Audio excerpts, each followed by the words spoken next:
Good morning, everybody. My name is Jason King with CPS, and we'll start the session here in just a few minutes.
Good morning, everybody. My name is Jason King with CPS, and we'll start the session here in just a few minutes.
Okay, it is 10 o'clock, so we'll go ahead and get things started.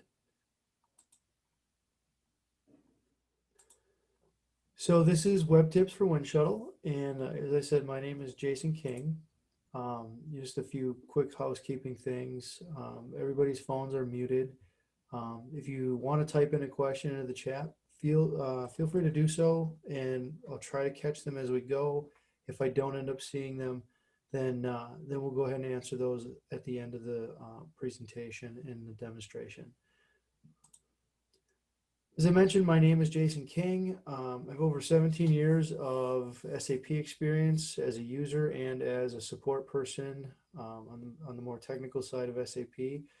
And in addition to that, 10 years of experience using and teaching other people to use Winshuttle products. Prior to joining CPS back in 2016, I led the Wisconsin Winshuttle user group and worked for Johnsonville Sausage.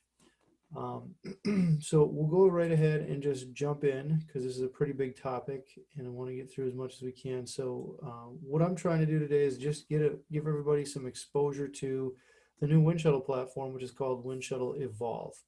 And then more specifically show how to manage the master data within Winshuttle Evolve, specifically referring to what's called reference data lists.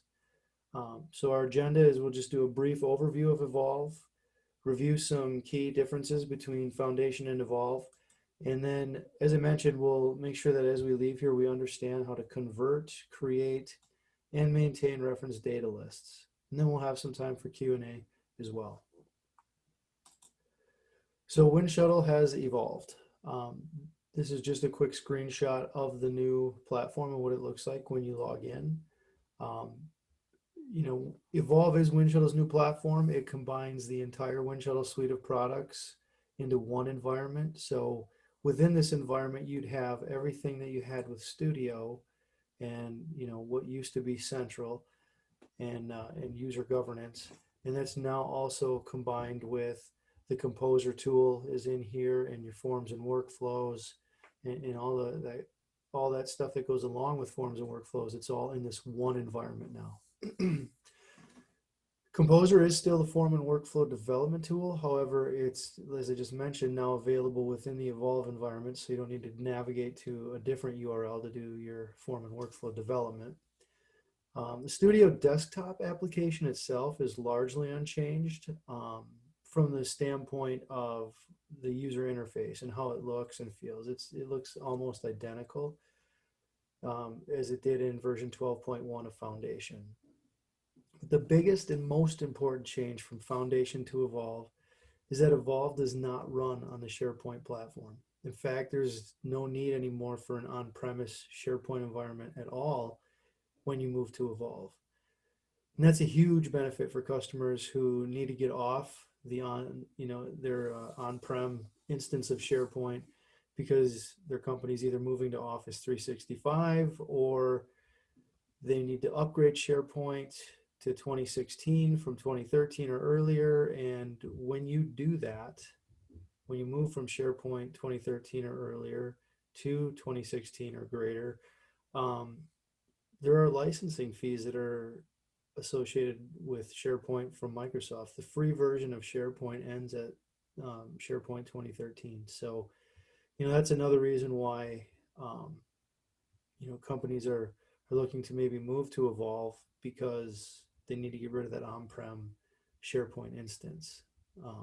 And additionally, just in my experience, converting dozens of solutions from Designer to Evolve or Foundation to Evolve, I've just found that Evolve is much faster than Foundation and offers a more centralized place for all the Winshuttle related tools and data.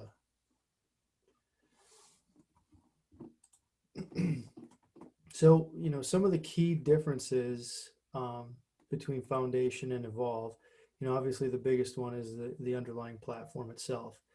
Evolve is a proprietary platform designed by Winshuttle, and it does not utilize SharePoint in any way, as I mentioned, and therefore it's no longer reliant on SharePoint. And that's a great thing for Winshuttle customers because now Winshuttle has full control of every aspect of their application, and changes that occur within SharePoint will no longer affect the Winshuttle suite of tools. Some quick translations as we move, from the Foundation to Evolve environment. SharePoint groups that we used to have within SharePoint to manage which users would generally have access to which parts of the solutions that you would develop, usually you use to resolve swim lanes. Those are now just called groups in Evolve, and they're set up relatively similarly, but just, obviously the navigation to them will be a little bit different. I'm going to go ahead right now and just exit the PowerPoint, and I'm going to jump directly into our CPS Evolve environment just to kind of show you where some of these things are. So, for example, in the Foundation environment, you go to people and groups, and that's where you would manage your groups. So you might have, for example, maybe like a finance team group, and in there you'd put all the people that should have access to finance related items. Right? In Evolve, that's managed within what's called an app, and you do have to be an app admin. And real quick before I lose anybody on the app, so the form site, for example, here in the Foundation environment, I am in our CPS demo environment, right? So this is their demo form site. A form site in Evolve now becomes what's called an app. So in here, I'm in our demo app, okay? And you can have many apps.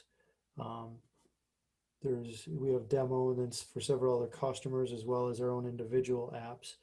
But there's also an administration app, which is where all of the governance around who has, what access to what, and all the administrative things that you would typically do that I'm not going to get into in this particular WebTips presentation. That's all at the admin app, right? And then there's what's called a reference data app, and that's for any kind of,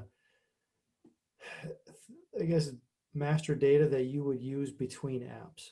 So more of a global level, but again, let's glaze over that because that's not really what we want to focus on today. So just understand that form sites are now apps, and I'm working in our demo app. And then within that demo app, because I am an administrator, I can go into the configuration. So when I go into the configuration, that's where I can then create or manage my groups. So I click manage groups, and then we have these various groups. And again, it's just as simple as, creating a group. You just add, put your name in, hit save. The group is then there. And then to add users, it's just as simple as clicking the number over in the far right-hand side. You pick a user, you click add, and they're now added. Okay. And that's managing your groups. Another change is, a solutions process list in Foundation is now just called a solution data list. So, when we take a look at Foundation in the demo app here, I might have a solution called, let's just say, we had a demo request materials, okay? That's going to take me into my request materials process list, if you will, right? And all of these different columns are all of the columns that I had promoted from my solution to this particular list.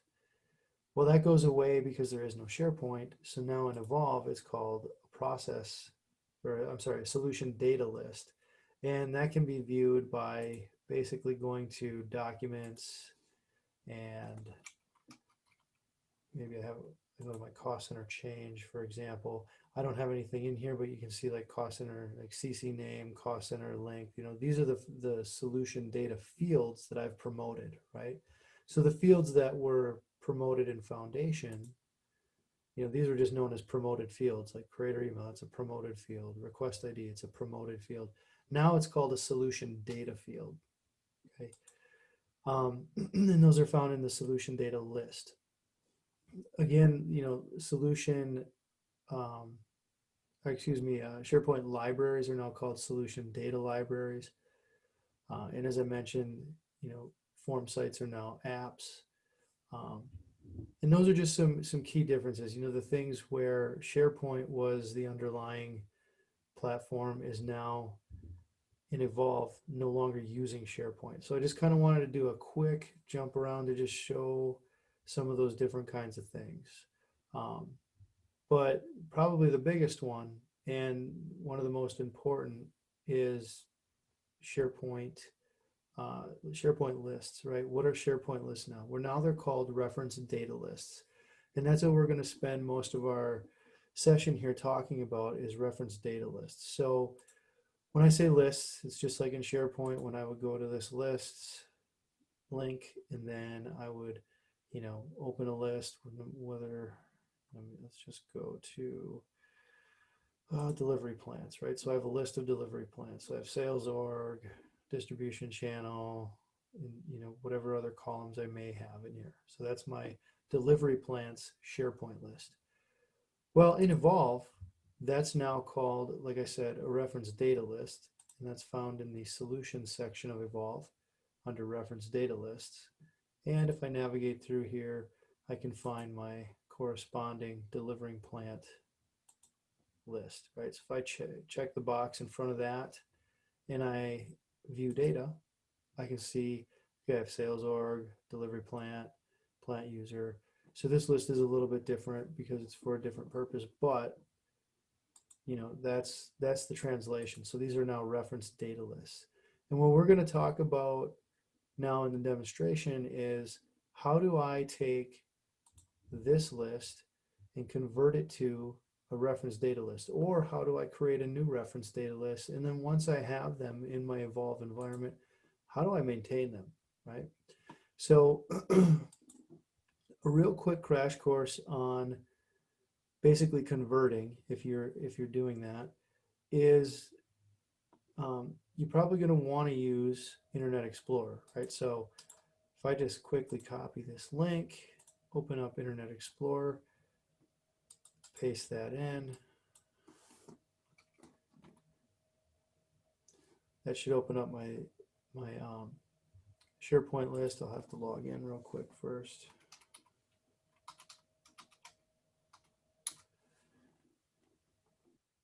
And the reason why we'd want to do this in Internet Explorer is because Internet Explorer has the built-in functionality with Microsoft Office products, and then I can basically export this list to Excel. So if I click List, I can click Export to Excel, and then I can click Save. I'll just do a Save As so that I can decide where I want to put this. So I'll put it in my reference data list, and I'll just call this delivery plant, and I'll hit save. And then I can open the folder. There's my list. If I double click that, it's going to open Microsoft Excel. It'll probably prompt me to log in. I'll click enable. And then again, it'll prompt me to log in because it wants to make sure that I have access to this data. I believe it does that twice. Nope, just once. Okay, so now I have my data in Excel, which is what I want because that's what I can use to then create my reference data list. Okay, so first thing to be aware of, I'm going to get rid of my filters just to make sure I'm not missing anything. And then these last two columns I won't need. That gets generated by SharePoint. We don't use SharePoint anymore, so we can just delete that. Okay. And then we have all of our data as we need it. So then I could just do a file. I'm going to do a save as again because as you can see that it was kind of a, when you export it, it's a goofy file extension, and I want to save mine in Excel just because. So I'll just get rid of the .iqy delivery plant, and I will hit save. And now I have this saved as an Excel file. Okay, so step one to create a reference data list is go to the Evolve environment. So we'll jump back to Evolve. And I would then want to add a reference data list. So I'll go to Solutions, Reference Data List, and I'll choose the Add Schema. Okay, and then I'll give it a name. I'll just call it Plant Demo. Category. This you can put whatever this might apply to: customer, material, vendor. Maybe you have something else. I'm just going to call it Demo. And then the description can be whatever you want it to be.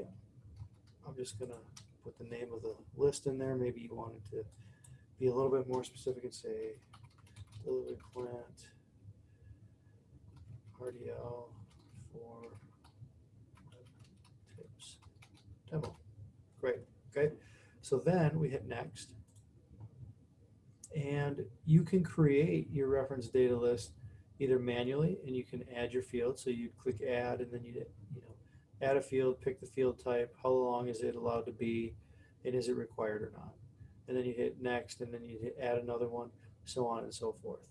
You can create it from a query, so you could create a Winshuttle query in Studio and have the reference data list loaded via that query, just like we do now when we load a SharePoint list with a query.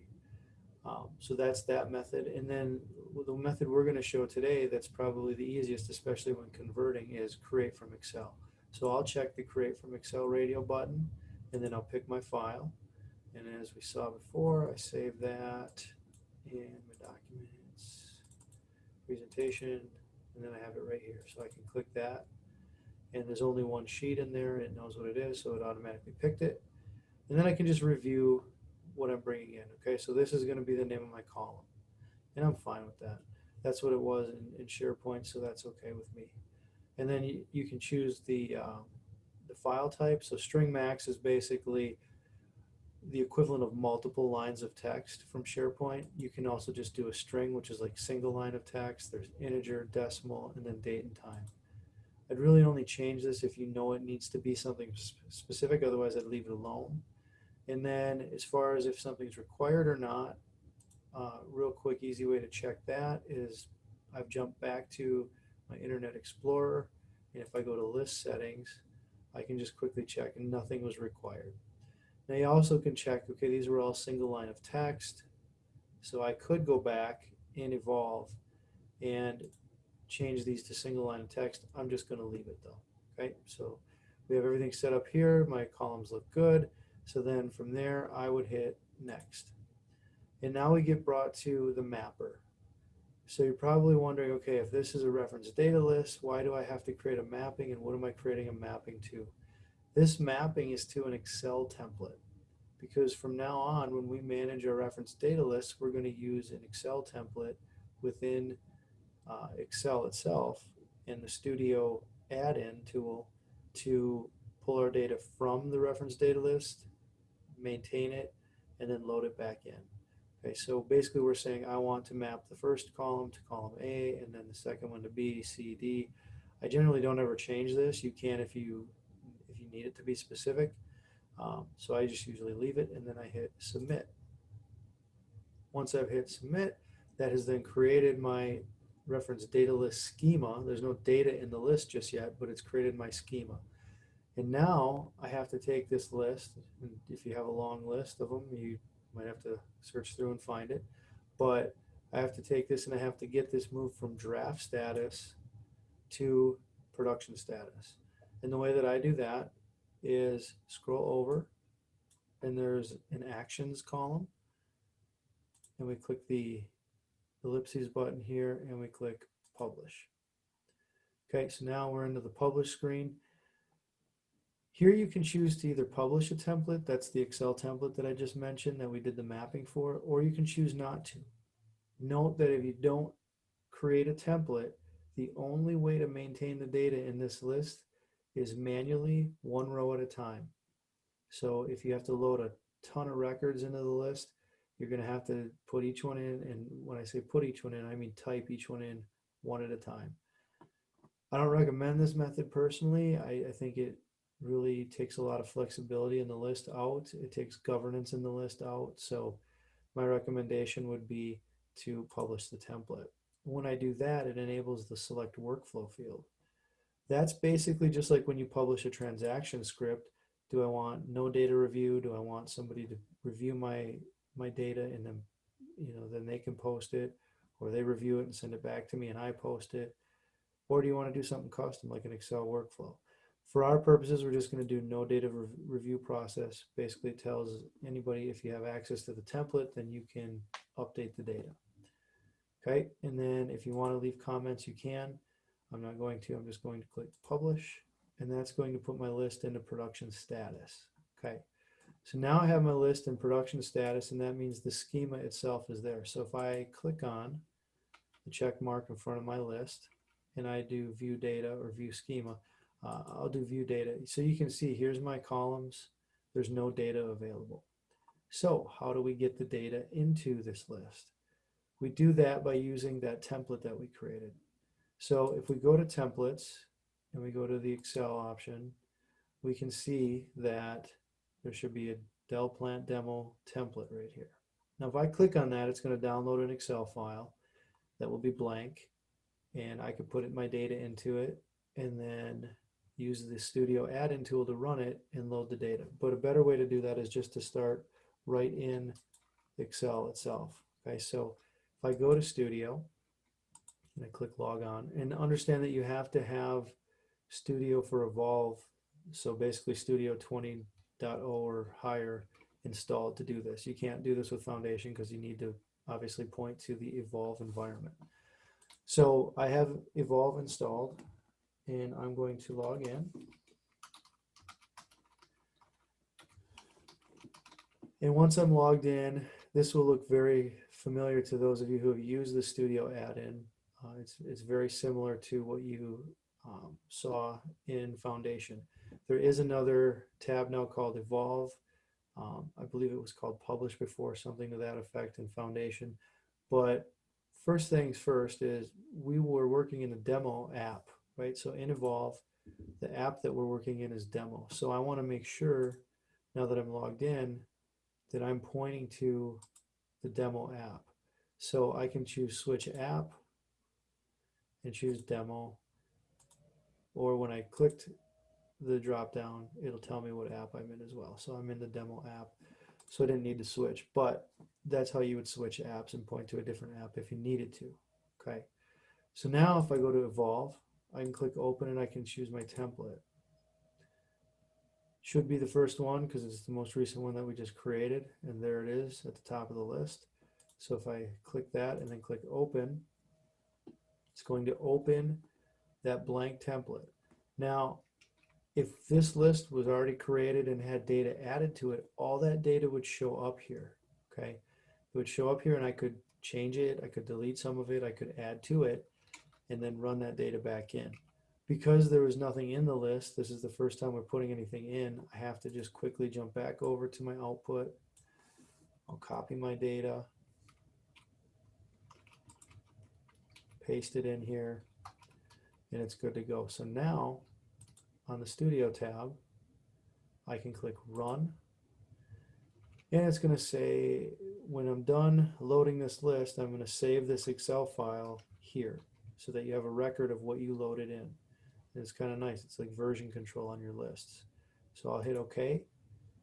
It'll quickly just load those 8 records. It's going to put a log column out here and tell me, hey, this is done. I click OK.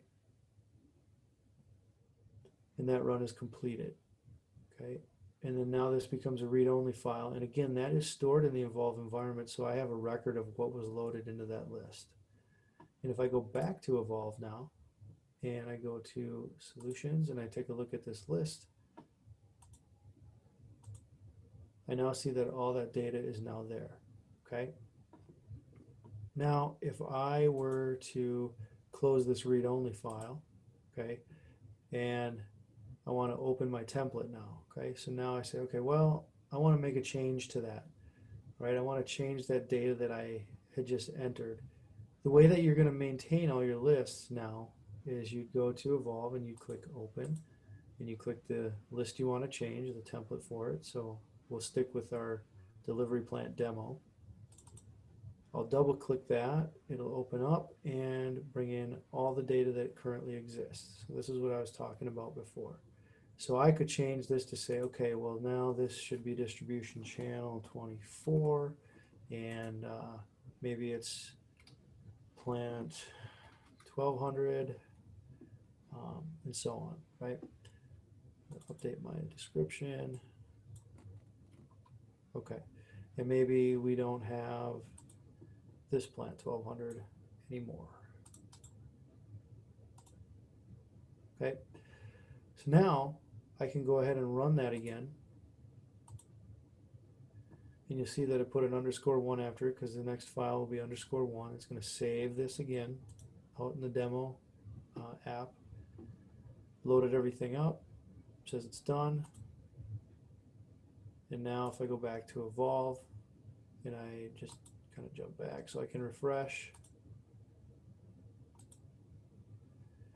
you can see that I have my new 24, 1200, 1200 Hamburg, and then the 1200 Berlin or whatever one that was, that's gone now. Okay, so it basically just overwrites everything that was in there. It clears everything and overwrites it when we maintain the list that way.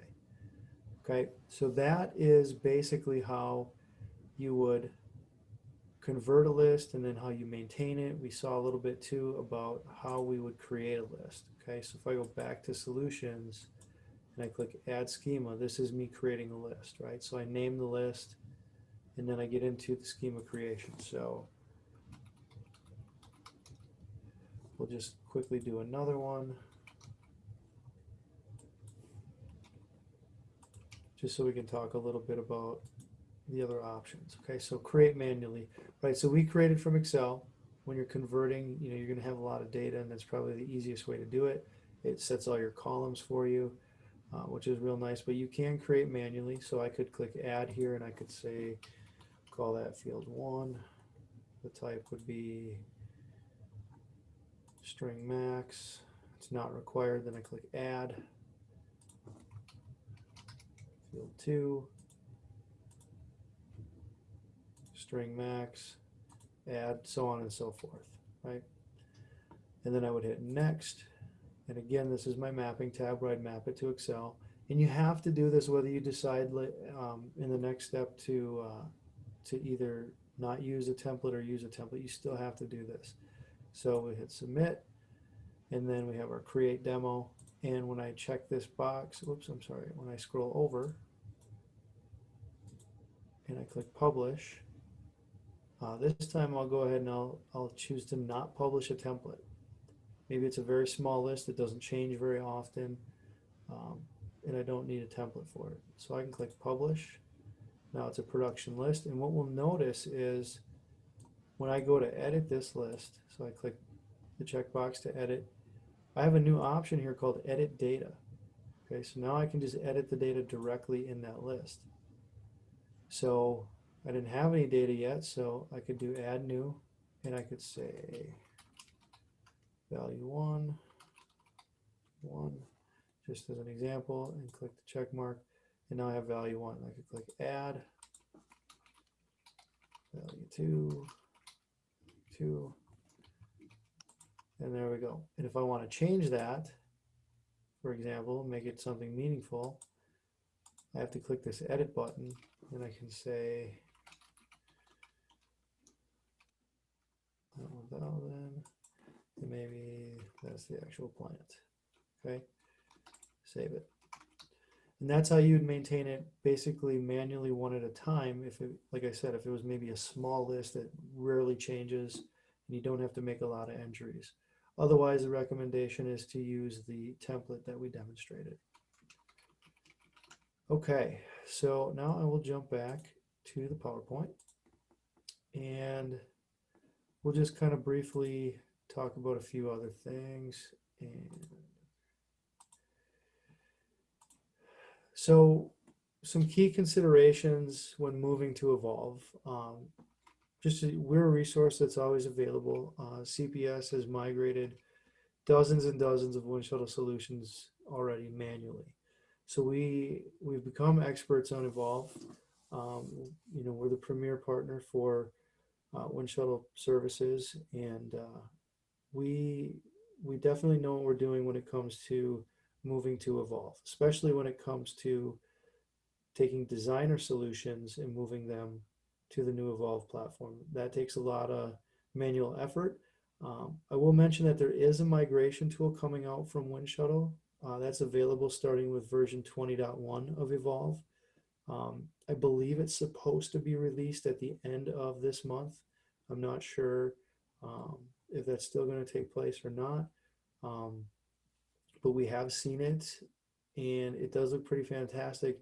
From a form and workflow, from a form and workflow perspective, it can convert composer solutions, so foundation composer solutions. It cannot at this time convert designer solutions, and the more migration capabilities that you have are increased as you increase the version of foundation. So the migration tool will work better with a foundation 12.1 solution than it would with like a solution that was created in Composer 11.3, for example. Okay, so just be aware of that.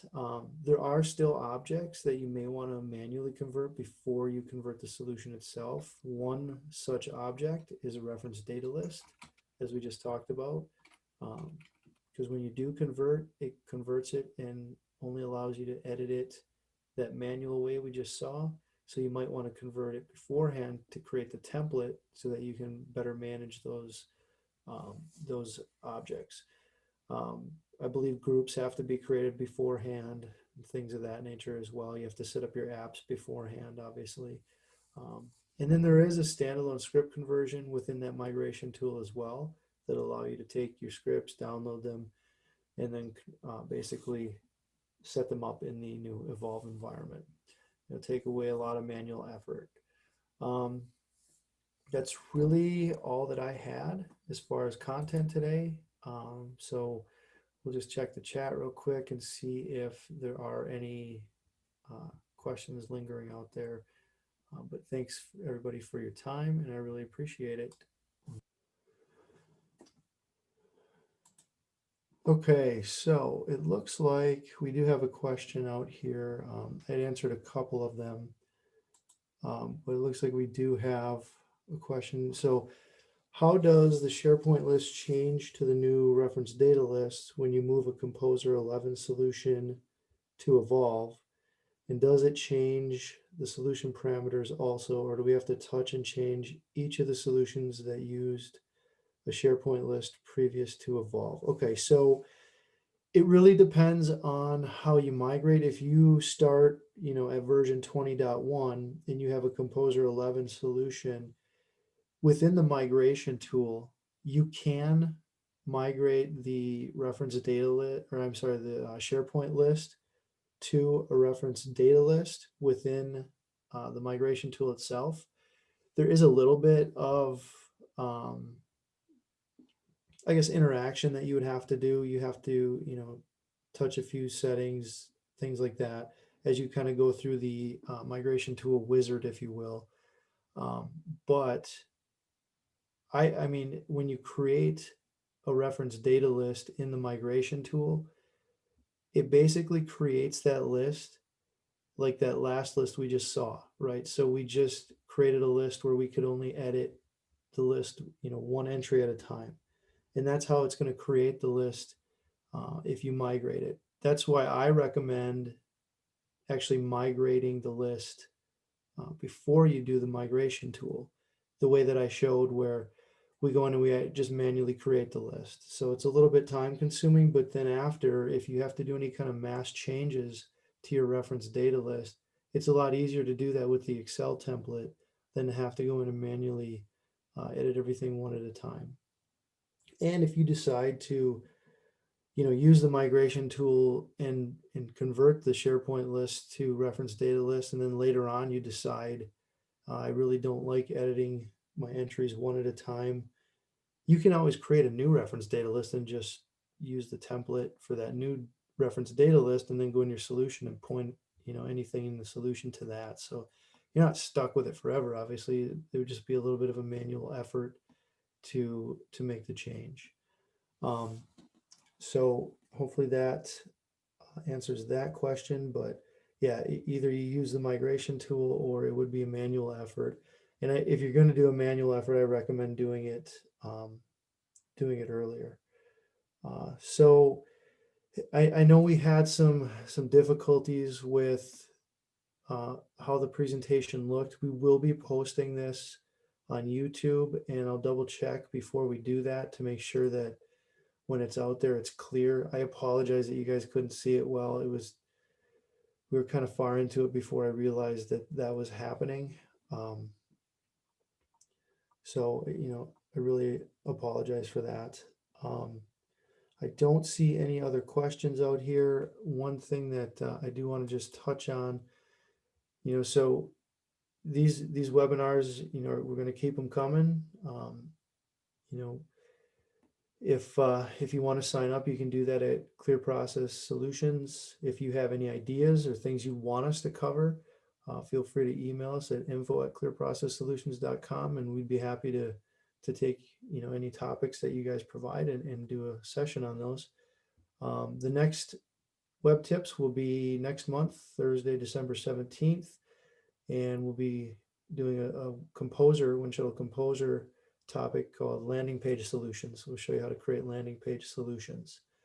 And again, all the web tips recordings can be found on YouTube. As I mentioned, this one will also be put out on YouTube so that hopefully you guys can have a look at it if you want to again, and it will be much more clear.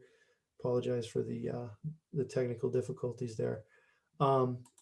And then lastly, Clear Process Solutions offers solution care. That's kind of hyper care for all your Winshuttle needs. And if you want more information on that, again, feel free to contact us. Here's our contact information. And, again, thank you everybody for your time. Thanks for bearing with me. Um, and I really appreciate the time and the opportunity to show you guys the new Evolve platform. Thank you guys, and everybody have a great day.